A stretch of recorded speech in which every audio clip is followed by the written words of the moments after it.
Merci de nous recevoir sur la 95.5, vous qui nous écoutez sur Nana FM, www.nanafm.tg, 95.5, sur le bouquet Canal Plus numéro 575 ou encore en direct sur la chaîne YouTube Nana FM officielle.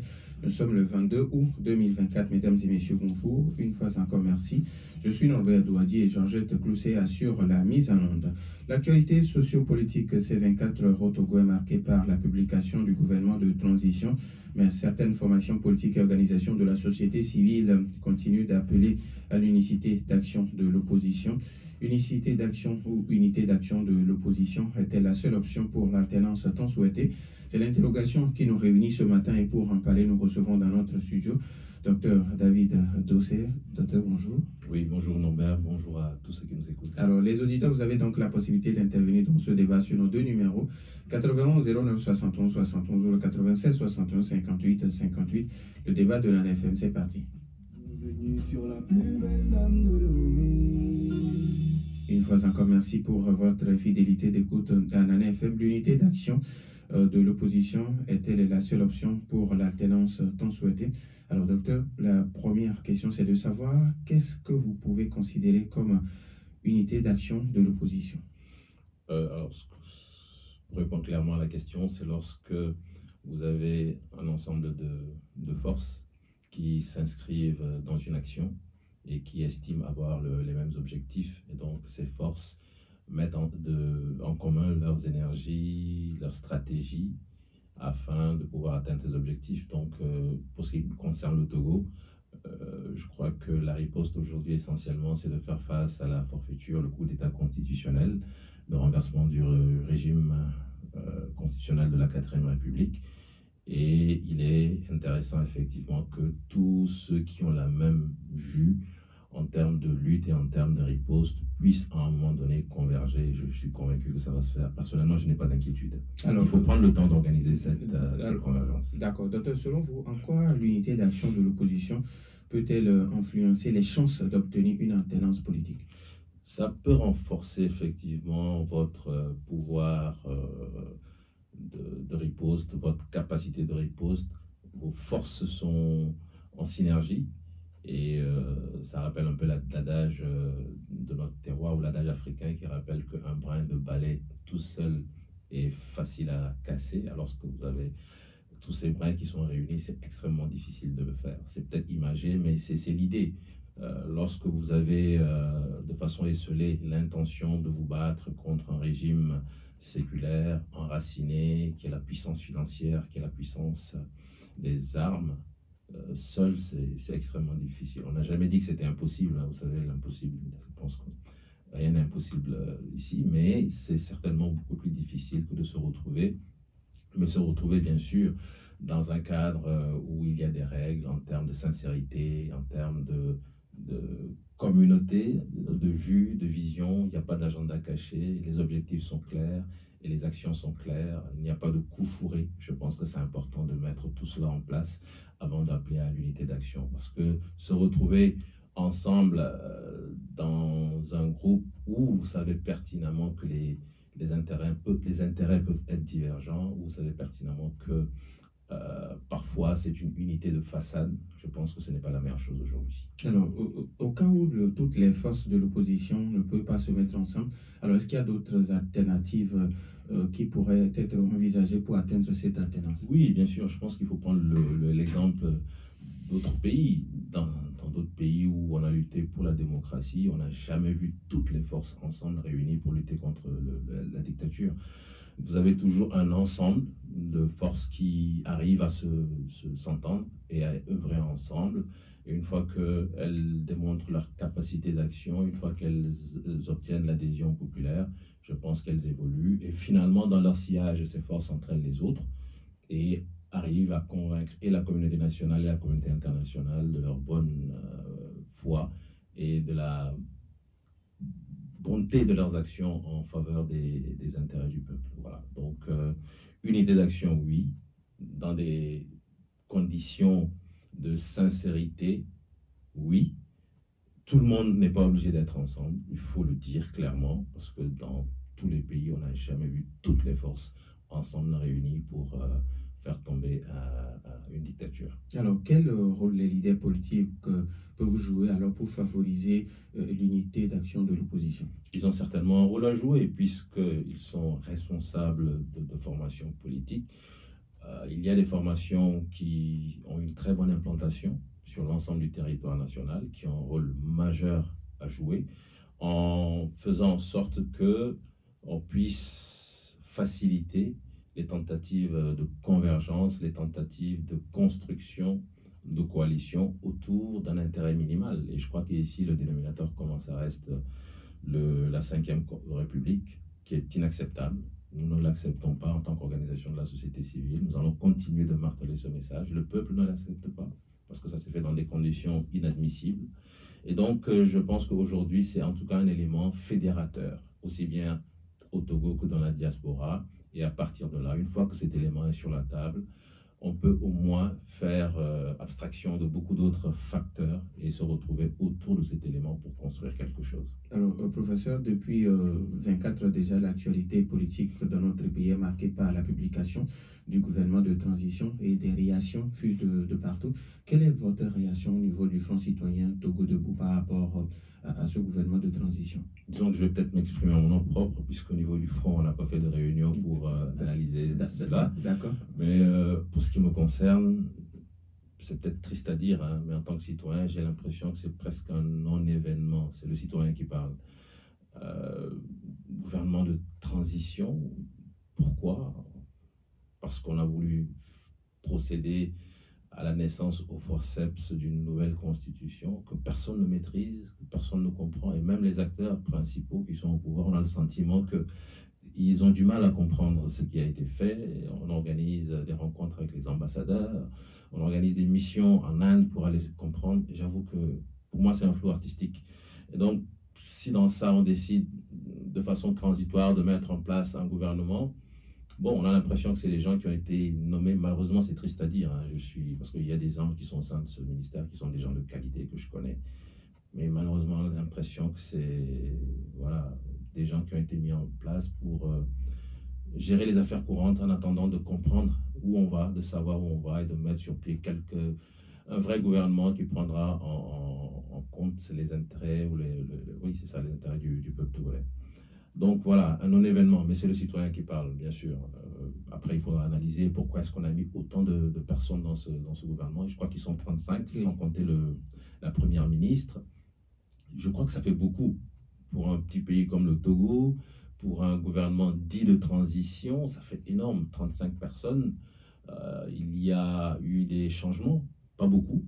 Donc ça veut dire que les mêmes ont été reconduits, peut-être pas à leur poste. Je ne sais pas s'ils ont été si efficaces que cela, mais pour le citoyen moyen, il y a eu tellement d'insuffisances qu'on aurait peut-être aimé voir d'autres visages, proposer autre chose. On a l'impression qu'on nous propose presque la même chose. Il y a eu quand même des changements au niveau du ministère de la Santé. Je suis concerné puisque je suis médecin, et donc notre doyen de faculté a été nommé à ce poste. En tout cas, nous lui avons écrit pour lui dire que il peut compter sur notre soutien, nous tous, nous qui sommes de la corporation, parce que notre souhait, c'est que ça fonctionne maintenant. La santé est vraiment en souffrance. J'espère qu'il aura suffisamment de marge de manœuvre pour travailler.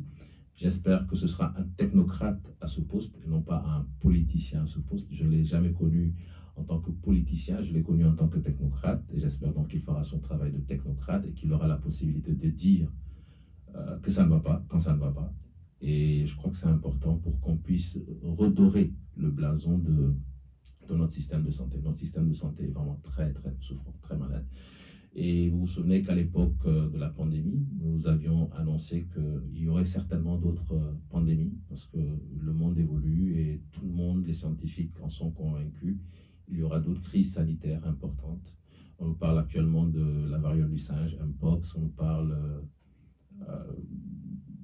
d'autres crises sanitaires graves qui risquent d'arriver. Nous avons eu beaucoup de chance avec la pandémie de la Covid-19.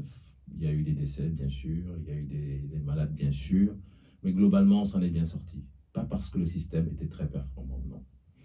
Le jour où on aura vraiment une grosse crise sanitaire, dans un tel système de santé, je pense que ça risque d'être la catastrophe. Donc, nous avons intérêt, tous ensemble, à travailler pour que notre système de santé puisse se relever et puisse montrer un autre visage. Alors, docteur, la question qui se pose aujourd'hui est de savoir est-ce que la mise en place du gouvernement de transition ne sonne-t-il pas le glas de votre mouvement de contestation de la Constitution?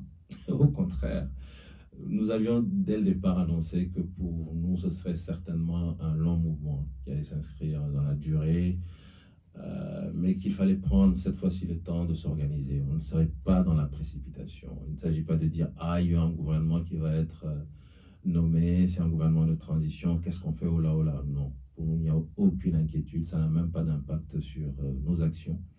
Nous savons où nous voulons aller, nous savons ce qu'il faut faire, nous savons qu'il faut des moyens. Est-ce que ces moyens sont actuellement à notre disposition? Il faut le dire clairement non, mais bien sûr, nous sommes en train de travailler pour mettre en place ces moyens. Nous avons différents axes stratégiques. C'est un secret de polichinelle, je peux donc le dire ici. La remobilisation citoyenne, on est en train de travailler dessus. Le plaidoyer, notamment au niveau de la CEDEAO. Peut-être qu'on aura l'occasion au cours de ce petit débat de revenir sur ce sujet, parce que c'est vrai, beaucoup de gens disent souvent, mais qu'est-ce que vous avez à faire avec la CEDEAO? La CEDEAO ne sert à rien, patati patata.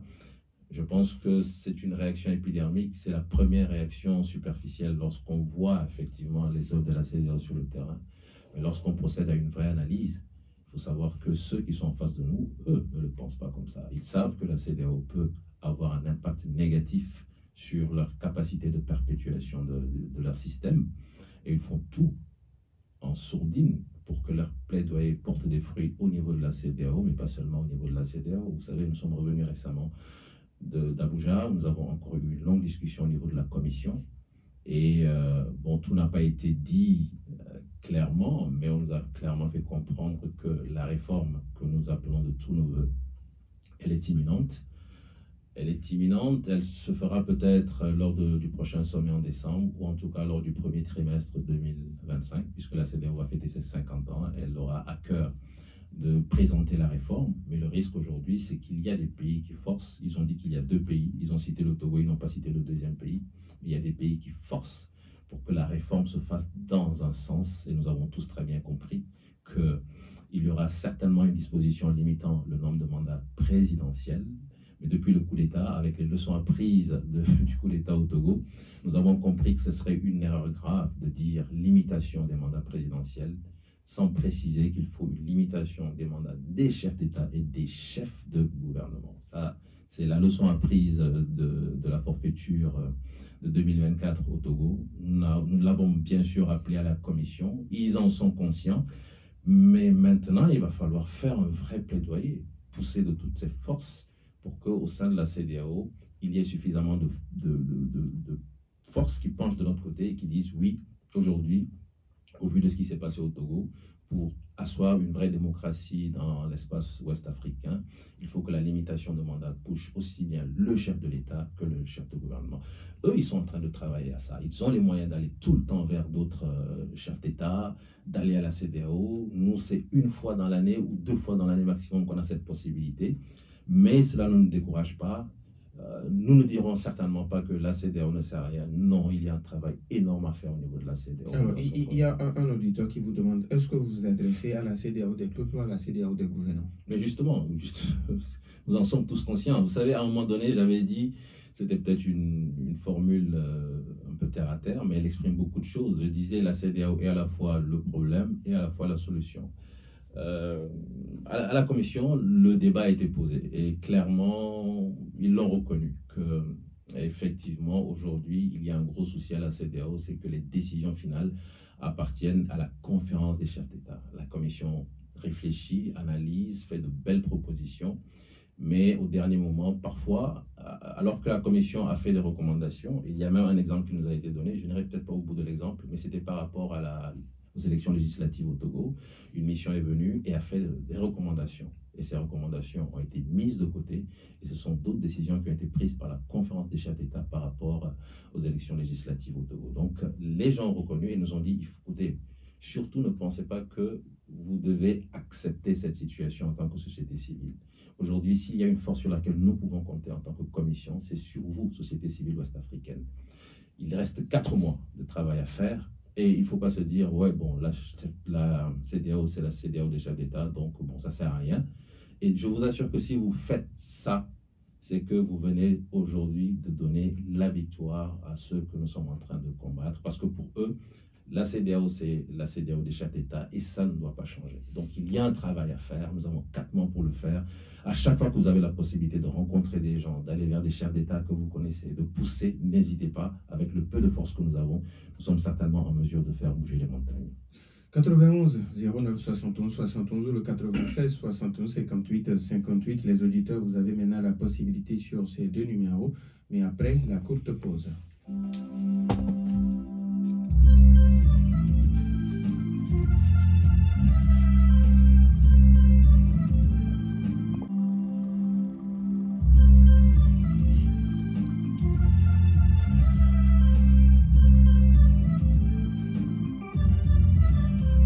91 09 71 71 ou le 96 61 58 58. Les auditeurs, vous avez maintenant la possibilité d'intervenir dans ce débat. L'unité d'action de l'opposition était la seule option pour la tenance tant souhaitée.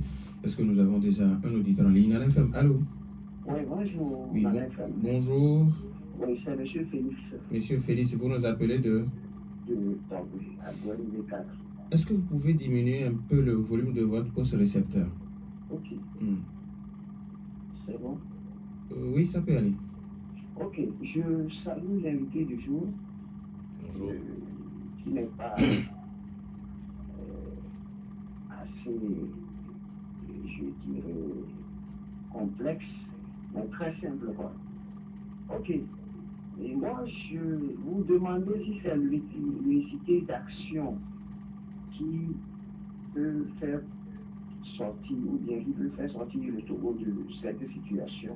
Je dirais que l'unicité d'action, oui, mais pas parce que les gens disent l'unicité d'action et qu'on est obligé de faire l'unicité d'action avec n'importe quoi. Donc, il y a plusieurs partis politiques ou bien plusieurs organisations de la société civile qui se disent de l'opposition, mais qui sont des alliés du pouvoir.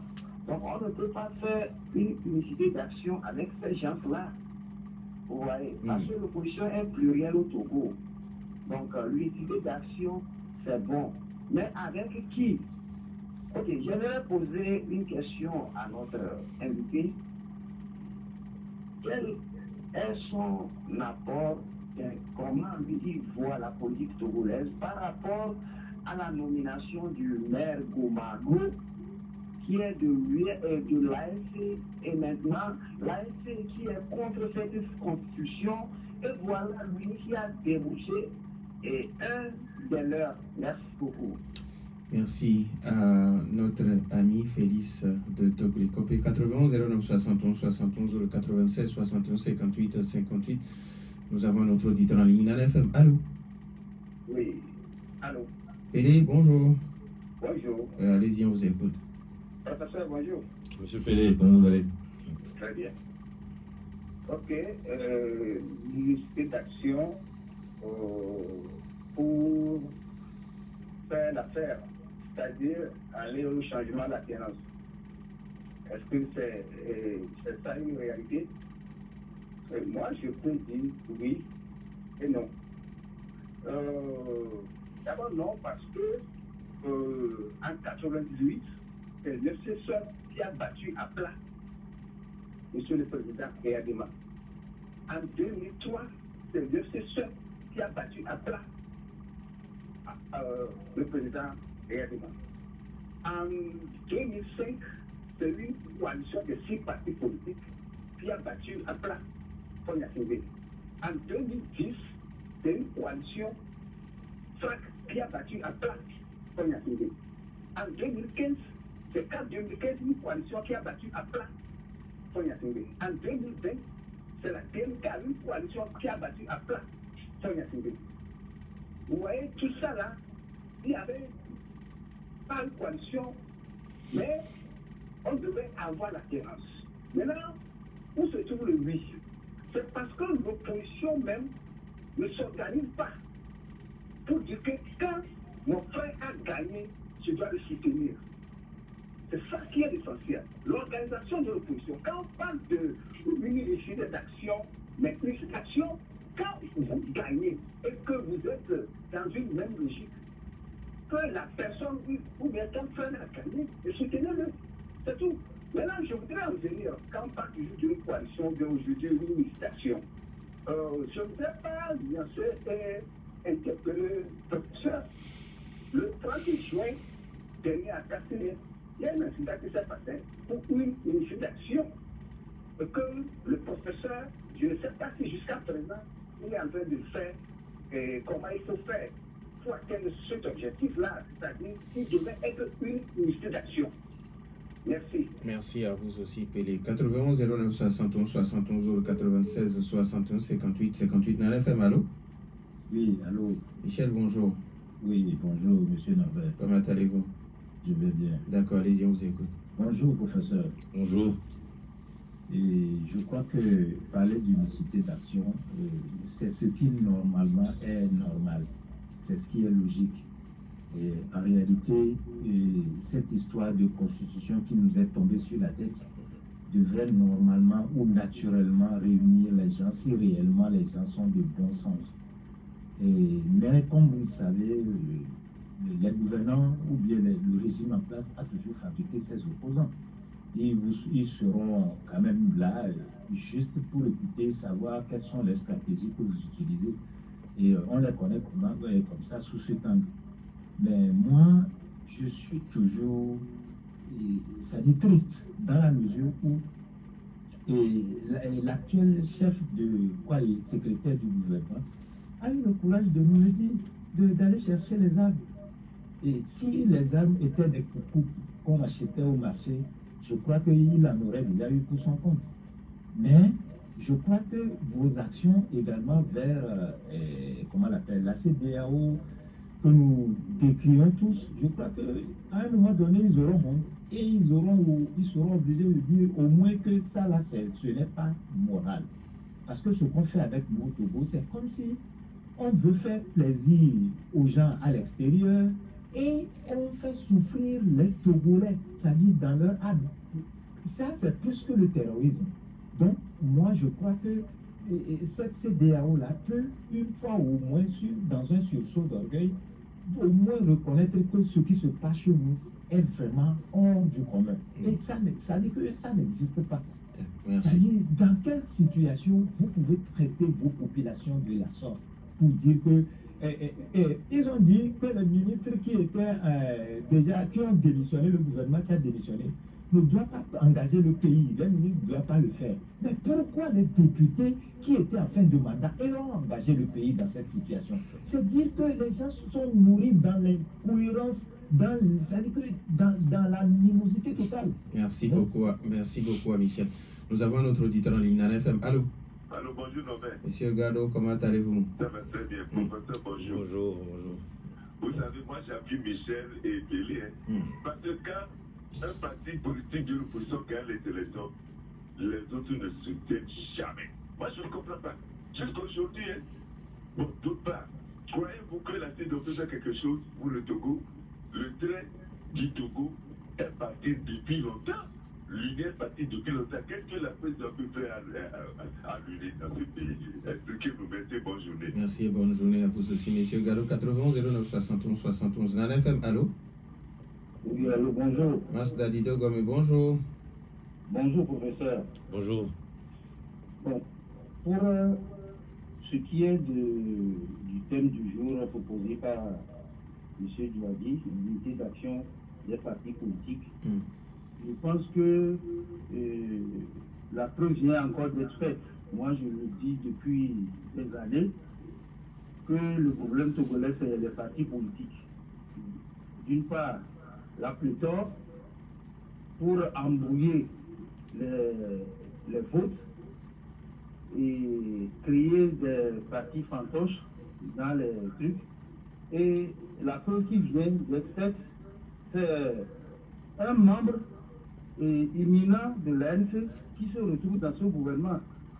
Donc, qu'est-ce que ce monsieur faisait dans l'ANC? C'est à se demander.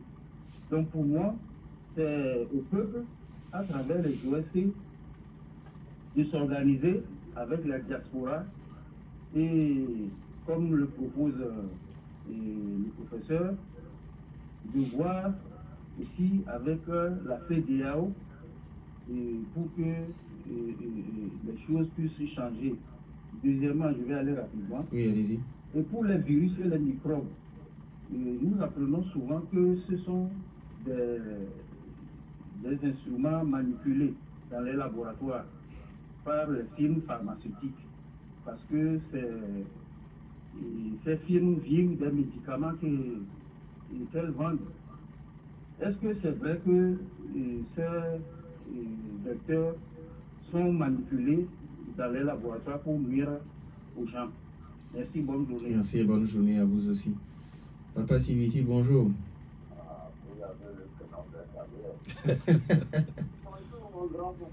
Bonjour Papa Siviti, comment allez-vous? Merci. Je vous encourage dans votre organisme espace au président de la République. Depuis, nous n'avons pas connu la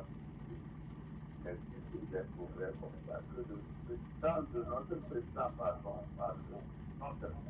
s'il vous écoute, quand vous êtes allé à la CEDEAO, on vous a écouté. Ce que je voudrais vous adresser des félicitations. Vraiment, vous n'êtes pas comme certains Togolais. La sincérité, l'honnêteté, vous l'avez. Pourquoi? Au ministre qu'on vient de nommer de la santé, vous n'êtes pas, vous avez un petit contre le gouvernement, mais néanmoins, vous avez félicité votre collègue qui est nommé ministre. Sera certain, si serait certain, comme ce n'est pas vous qui ne seront pas contents. Mais Dieu vous bénisse dans cette voie-là. Merci beaucoup. Merci. Il bénisse tout le Togo aussi comme ça. Merci à Papa Sibiti. 91 09 71 71 ou le 96 61 58 58. On peut prendre encore un auditeur. Mais avant que l'auditeur n'appelle, professeur, vous avez écouté. Oh, d'accord, l'auditeur est là. Nana FM, allô? Allô, bonjour. Oui, bonjour. Bonjour, Plateau. Bonjour, monsieur David Bosset. Oui, bonjour. Nous parlons de l'unicité d'action. Alors, votre nom, s'il vous plaît. Allô? Dans le temps, Allô? il y a une seule qui avait donné toute la population de quelqu'un. Après, c'est réalité, après, c'est la BNK, et même, à ta dame seule avec son parti. Allô? Donc, puisqu'il y a des loups et des moutons, on ne peut pas compter sur l'unicité d'action. Même à ce bout de vous, le Togo, la grande majorité avec vous, mais ce que moi, c'est d'agir un peu discrètement dans le silence. Parce qu'on ne montre pas, on ne fait pas le bâton avec lequel on veut le tuer. Merci. Allô? Allô? Votre nom, s'il vous plaît. Paul. Monsieur Paul, vous nous appelez de Diagouli, c'est ça? Oui, oui. D'accord, allez-y. Est-ce que nous avons notre auditeur? Alors, professeur, vous avez écouté les uns et les autres. Monsieur Félix qui pense que quand on parle de l'unicité d'action, tout le monde ne peut pas y participer et puis l'opposition est plurielle au Togo. Je crois que d'autres l'ont rejoint et je pense, je comprends et je suis aussi d'accord. On ne peut pas aujourd'hui demander à ce que tout le monde soit ensemble en sachant pertinemment qu'il peut y avoir des intérêts divergents, il peut y avoir des situations plutôt conflictuelles, il peut y avoir suffisamment d'éléments qui font que finalement, lorsque vous retrouvez ensemble sans sincérité, lorsque vous vous retrouvez ensemble, alors que c'est une unité de façade, j'insiste là-dessus, finalement, les objectifs ne seront pas atteints. Donc, M. Pelé, je crois, a donné suffisamment d'exemples historiques pour démontrer que cela n'est pas une nécessité absolue. Mais au vu de la situation que nous vivons aujourd'hui, face au problème de la Ve République, je pense que cette Ve République a fait la quasi-unanimité contre elle. Lorsque vous voyez les réactions des citoyens, lorsque vous écoutez les réactions des différents partis politiques, et nous, au niveau de la société civile, nous pensons que cela peut constituer un élément fédérateur. autour duquel nous pouvons bâtir quelque chose. C'est tout ce que nous disons. Donc, nous aurons certainement... Quelqu'un a dit qu'il faut œuvrer dans la discrétion, qu'on ne montre pas au serpent le bâton avec lequel on veut le battre. Je suis aussi un peu d'accord. Il y a un travail de convergence à faire, mais on n'est pas obligé de faire en sorte que tout le monde soit là avant de mettre en place des actions pour l'atteinte des objectifs. Alors, quand M. Garot vous demande, est-ce que la CEDEAO peut vraiment quelque chose pour le Togo? Parce que selon lui, le train est déjà en marche. C'est une question complexe qui nous renvoie vraiment à nos stratégies de plaidoyer. Pour faire du plaidoyer, il faut beaucoup d'actions, il faut se lever, il faut des canaux, il faut rencontrer des gens. Et cela, bien sûr, suppose que vous ayez les moyens de le faire. En face, ils ont tous les moyens. Nous avons même appris qu'il y a un budget qui est ouvert, c'est-à-dire qu'on n'a pas arrêté ce budget à tout moment. Lorsque vous dites que vous avez la possibilité d'aller aux États-Unis, d'aller en Europe, d'aller en Afrique pour pouvoir influer dans les sphères de décision en faveur de la 5e République, vous avez le budget qu'il vous faut. Donc, c'est un budget ouvert. En face, nous, donc, nous avons la possibilité peut-être d'aller à la CEDEAO une fois, au maximum 2 fois dans l'année, pour rencontrer d'autres personnalités. Parfois, c'est simplement par courrier parce qu'on n'avait pas la possibilité financière de faire le déplacement, etc. etc.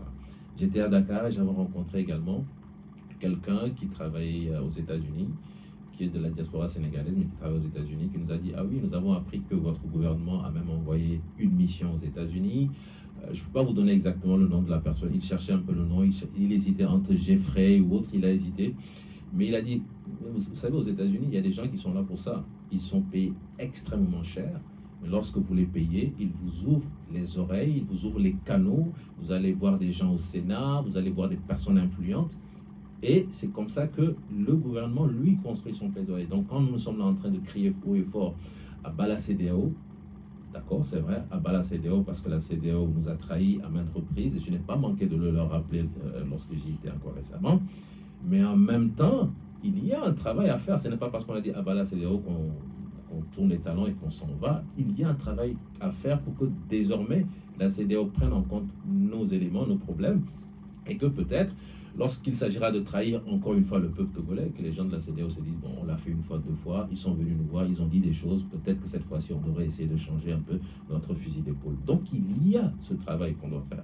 Vous avez vu le député sénégalais au Parlement de la CEDEAO prendre fait et cause pour le Togo. Vous avez vu l'artiste Tiken Jah Fakoly chanter contre la 5e République. Je pense que ce sont des positionnements qui sont difficiles à prendre, parce que vous n'êtes pas de ces pays. Mais vous avez le courage, à un moment donné, face à l'illégitimité de ce qui a été fait, de vous dire non, on ne peut pas accepter. Le peuple togolais, on ne peut pas le laisser seul. Je vais prendre fait et cause pour le peuple togolais. Et donc, des artistes ont le courage de le faire. Des personnalités parlementaires ont le courage de le faire.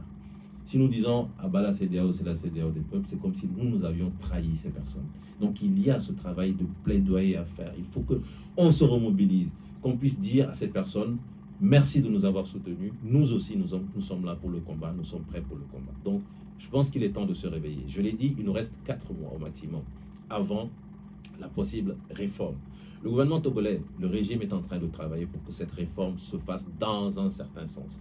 La commission nous a dit clairement qu'il y a 2 pays qui ont des exigences, dont le Togo. Ça veut dire que très certainement, le Togo ne voudra pas qu'on limite les mandats du chef de l'État et les mandats du chef de gouvernement. C'est une certitude. Si nous crions, nous sortons un communiqué à bas la CEDEAO que nous partons, la CEDEAO va faire sa réforme en disant limitation du mandat présidentiel. Le Togo dira la nouvelle constitution respecte la réforme de la CEDEAO puisque le président de la République a un mandat renouvelable une seule fois. Donc nous sommes un pays démocratique. Alors que nous savons tous que le vrai pouvoir est entre les mains du président du Conseil des ministres qui, lui, n'a pas de limitation. Donc arrêtons de nous lamenter comme des enfants, mais commençons à réfléchir, à analyser, mettons les moyens, les énergies qu'il faut pour nous battre. Je ne sais pas si ça marchera, mais plutôt que de rester les bras croisés à dire la CEDEAO, c'est la CEDEAO des chefs d'État, continuons la lutte. Ne laissons aucune parcelle de terrain à ce pouvoir sans avoir au moins essayé de se battre. Alors, moi, c'est depuis Azido Gomé qui pense qu'aujourd'hui, c'est la pléthore de partis politiques que nous avons au Togo qui pose problème. Et il vous interpelle, vous, en tant que responsable d'organisation de la société civile, que vous avez un rôle prépondérant. Oui, c'est vrai qu'on a beaucoup de partis politiques. Je ne cite personne, mais je sais aussi qu'il y a des partis où il y a le chef de parti et puis il y a personne derrière. Je pense que le peuple n'est pas dupe. Le peuple n'est pas dupe. Et donc, il s'agit, dans cette nouvelle phase, qui peut-être sera la dernière phase, je n'en sais rien, de lutte, de faire en sorte que, je pense que c'est une question que vous aviez posée au début de cette émission, les responsables des partis politiques, des vrais partis politiques qui sont bien organisés, qui se réunissent, qui font un travail de terrain, qui font un travail d'implantation sur le terrain, puissent reconsidérer un certain nombre de positions, puissent reconsidérer les objectifs qui nous attendent, les objectifs à court terme et à moyen terme, pour que il y ait cette convergence qui puisse se faire et se reconstruire vers l'atteinte de cet objectif ultime qu'est la lutte contre cette forfaiture, cette histoire de 5e République. C'est inacceptable. Je l'ai dit, les gens à l'extérieur du Togo ne comprennent pas. Et si un député qui n'est pas togolais a pu publiquement, au cours d'une session parlementaire, la CEDEAO, s'exprimer sur le cas du Togo, si un artiste qui est mondialement connu a pu chanter en disant que ce qui s'est passé au Togo n'est pas acceptable, je pense que cela traduit le caractère tellement grossier de ce que nous avons fait dans notre pays en adoptant cette nouvelle constitution. Et donc, cela doit constituer un élément suffisamment fort pour que nous tous, aussi bien de la société civile, parce que ce qu'on reproche aux partis politiques, ça existe aussi au sein de la société civile, malheureusement. Mais je crois que c'est le moment pour que ceux qui ont cette vision de changement pour le Togo, un Togo où vraiment les choses vont se faire différemment, au niveau de la justice, au niveau de la santé, au niveau de l'éducation, où lorsque un peuple choisit un dirigeant, c'est lui que la Commission électorale nationale indépendante désigne comme étant le vrai vainqueur et non pas un autre candidat. Il faut que ça cesse.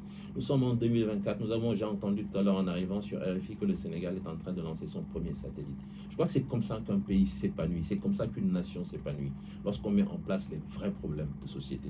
Mais quand on perd son temps parce que quelqu'un a décidé que le pouvoir ne changera jamais demain et on met en place des tripatouillages constitutionnels, on change les règles du jeu en plein match pour que désormais le pouvoir ne puisse plus jamais lui échapper, c'est inacceptable.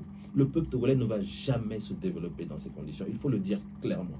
Si nous aimons notre pays, si nous voulons que notre pays aille de l'avant, il y a des choses qu'il faut changer. Et donc, c'est un appel que je lance à toutes les bonnes volontés. Des partis politiques, bien sûr, au sein des partis politiques, mais aussi au sein de la société civile. Parce que aussi au sein de la société civile, nous avons beaucoup de problèmes. Alors, professeur, quel doit être alors le rôle des populations?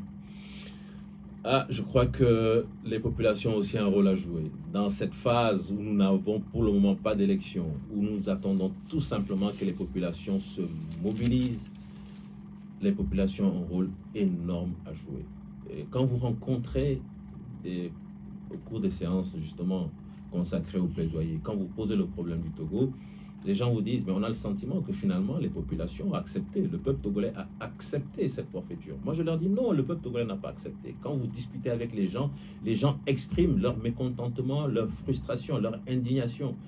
Mais les gens nous disent, oui, mais nous on ne le voit pas. Vous parlez avec les populations, nous n'avons pas cette possibilité. Nous ne le voyons pas. Comment voulez-vous qu'on prenne en considération cela? Parfois nous avons envie de prendre fait et cause, nous aussi, comme le député sénégalais, comme l'artiste Tikon Diafakoli. Mais nous avons du mal parce que nous avons le sentiment, et surtout que le pouvoir nous dit, mais le peuple, lui, a accepté. Nous avons expliqué et le peuple a compris, le peuple a accepté. Donc si le peuple est vraiment dans cette situation d'indignation que nous proclamons partout où nous allons, je pense qu'à un moment donné, il va falloir peut-être se réveiller et se dire, oui, nous voulons que ça change, peut-être que nous aussi, nous avons une action à mener. Il ne s'agit pas simplement d'indexer les responsables de partis politiques, ou de dire à la société civile qu'elle n'est pas suffisamment entreprenante, surtout qu'elle n'a même pas de moyens. Peut-être que si on nous appelle à un meeting un dimanche, plutôt que d'aller à la plage pour boire un cocktail ou une bière, peut-être qu'un dimanche sur 4 ou sur 5, on peut faire ce sacrifice, de donner 2 heures de son temps à la nation togolaise, pour venir écouter et surtout s'exprimer, exprimer son indignation. Parce que tout ce que nous faisons, c'est scruté, il faut le savoir, au plan national, certes, mais aussi au plan international. Les gens nous regardent et les gens disent, Bon, finalement, si un dimanche à la plage, il y a des centaines de milliers de gens qui sont là pour s'amuser, et les quelques milliers qui sont là pour protester à un meeting, bon, peut-être que finalement, la grande majorité a accepté la Ve République, a accepté le coup d'État constitutionnel. Donc, ce n'est pas à nous, je parle des étrangers, ce n'est pas à nous d'aller dire qu'on s'oppose à cela.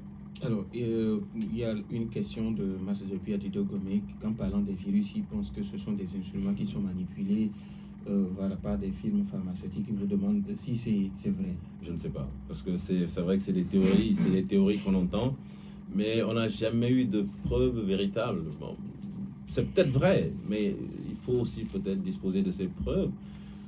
Et moi, je ne saurais pas lui répondre par oui ou par non. Donc, prions tout simplement pour que, si c'est la vérité, que ces firmes qui nous envoient ces virus aient également la possibilité de nous envoyer les médicaments. Sinon, c'est toute la terre entière qui risque d'y passer.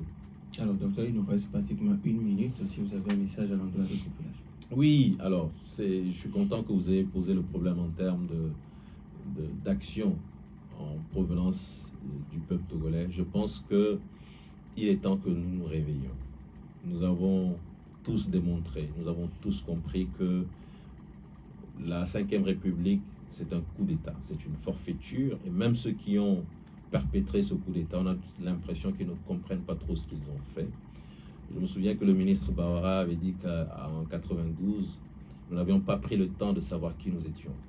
Et là, je crois qu'en 2024, c'est encore pire, puisque c'est après avoir promulgué qu'on décide d'aller en mission, en délégation en Inde, pour aller comprendre ce que nous avons déjà promulgué. Je crois que c'est extrêmement grave. C'est quelqu'un, je crois que c'était le dernier, Paul, qui a parlé d'incohérence, ou l'avant-dernier. On est dans un système d'une incohérence indescriptible. Et le peuple ne peut pas accepter, le peuple ne peut pas dire oui, bon, c'est eux qui sont au pouvoir, ils peuvent faire ce qu'ils veulent, tant pis. Non. Le monde entier nous regarde. Le monde entier a le sentiment que le peuple togolais a décidé de baisser les bras. Je sais que le peuple va se lever, j'en suis convaincu. Je sais que ça va se faire, mais quand, je ne peux pas le dire. Ce que je voudrais simplement dire, c'est qu'il nous reste encore quelques mois d'ici à la fin de l'année pour que des réformes importantes soient faites au niveau de la CEDEAO. Si nous nous réveillons avant, je pense que ça peut aider beaucoup la lutte que nous sommes en train de mener pour mettre fin à cette forfaiture. Donc mon souhait, c'est que le peuple réponde désormais davantage encore à nos appels lorsque nous avons un meeting, lorsqu'il y aura d'autres manifestations, parce que bientôt nous allons appeler à d'autres manifestations. Il est temps de se lever et de dire non. Le peuple togolais a sa dignité, a sa fierté, et il doit dire non lorsqu'il n'est pas d'accord. Et le peuple n'est pas d'accord. Merci Lambert. Nous disons merci au professeur David Dossé, premier porte-parole du Front citoyen Togo Debout. Merci également à vous, chers auditeurs, pour votre fidélité d'écoute fin de ce débat mis en onde par Georgette Cloutier. Je suis Norbert Douadi. Bonne suite de nos programmes.